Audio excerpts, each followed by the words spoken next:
Chers collègues, durant la mandature, les missions de la Parisienne de photographie n'ont cessé d'évoluer à cause d'un modèle financier fragile, tout le monde l'a rappelé. J'étais déjà intervenue à ce sujet et avais fait un certain nombre de remarques et de recommandations concernant notamment l'accompagnement de la ville de Paris dans la stratégie de redressement de la Parisienne de photographie.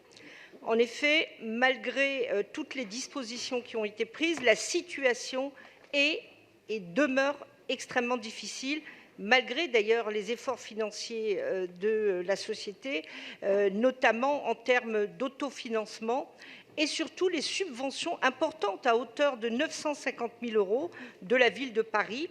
La Parisienne de photographie n'a pas réussi à sortir de sa situation de précarité, malgré la valeur exceptionnelle du fonds photographique Roger Violet et François. Alors, au-delà du nouveau contexte administratif, avec le nouveau statut de Paris qui ne permettait pas à la SPL de subsister, une réflexion a été menée pour soulager face à ces difficultés structurelles. Je rappelle tout de même que la ville est propriétaire de ces fonds photographiques et qu'il était donc son devoir d'agir, et c'est ce qu'elle a fait. Le projet de délibération rappelle bien l'évolution et le contexte, mais je souhaite toutefois rappeler dans le même temps que la lente agonie de la Parisienne de la photographie, malgré le travail très important de ses salariés et malgré en effet tous les efforts qui ont été consentis. Finalement, le constat est simple, nous voyons une inadaptation entre les moyens et les missions, entre les résultats et les objectifs. En novembre 2017, en effet, la ville reprenait en régie la mission de conservation des fonds photographiques. En 2018, ce fut au tour de la numérisation des fonds photographiques. Et j'ai le souvenir d'ailleurs qu'en 2017, 700 000 images avaient été scannées, dont plus de 500 000 mises en ligne. Mais il restait encore beaucoup à faire, 6 millions d'images pour rappel. Alors, évidemment, nous accueillons positivement le programme pluriannuel de numérisation dans la stratégie de la ville.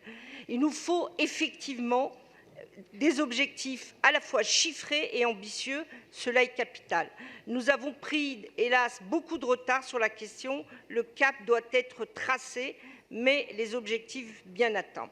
Nouvelle étape aujourd'hui, il s'agit de confier à la société NDLR, groupe d'agences photographiques, la diffusion et l'exploitation objectif bien atteint. Nouvelle étape aujourd'hui, il s'agit de confier à la société NDLR, groupe d'agences photographiques, la diffusion et l'exploitation commerciale des fonds photographiques avec 3 objectifs, dont la diffusion et la valorisation de ces fonds. Alors, j'ai retenu 4 critères qui ont conduit à choisir l'offre de cette société face, par exemple, à celle de la Réunion des musées nationaux et du Grand Palais, qui étaient, je le rappelle, également candidats. 1. La stratégie d'exploitation commerciale des reproductions numériques. 2. La qualité de l'offre culturelle. 3. La robustesse économique du projet. 4. La redevance. Alors, c'est vrai que nous devons être très vigilants quant au contrôle et au suivi des actions en fonction de ces 4 critères qui seront, je l'espère, en tout cas, qui seront valorisés par le concessionnaire. Alors, je voudrais quand même poser des questions parce qu'il est fait état d'une offre très satisfaisante sur le premier critère et le 4e point, et d'une offre satisfaisante sur le 2e, et sur le 3e point, nous restons tout de même très attentifs parce qu'il est question en effet de tout ce qui est la robustesse économique. Pouvons-nous quand même nous préciser, par exemple, ce qu'il est aussi de l'offre culturelle? La délibération n'est pas très précise à ce sujet. Quid en effet des partenariats, des expositions, des publics éloignés de la culture? Est-il possible, monsieur l'adjoint, de nous préciser ce que le Grand Palais proposait en termes d'offres culturelles, en effet, puisque la question a été évaluée en étant très satisfaisante, contrairement à la société NDLR, où on parlait simplement de satisfaction. Par ailleurs, Pouvez-vous nous préciser le modèle économique de cette concession? Je sais que la ville, vous l'avez rappelé, versera une compensation financière pour mission de service public de 482 000 € par an, comme l'indique le contrat, mais percevra aussi 270 000 € de redevance pour la durée du contrat. Pouvez-vous nous en dire plus sur cette articulation financière? Enfin, pour conclure, tout le monde l'a rappelé ici. Il faut conclure, oui, s'il vous plaît, madame.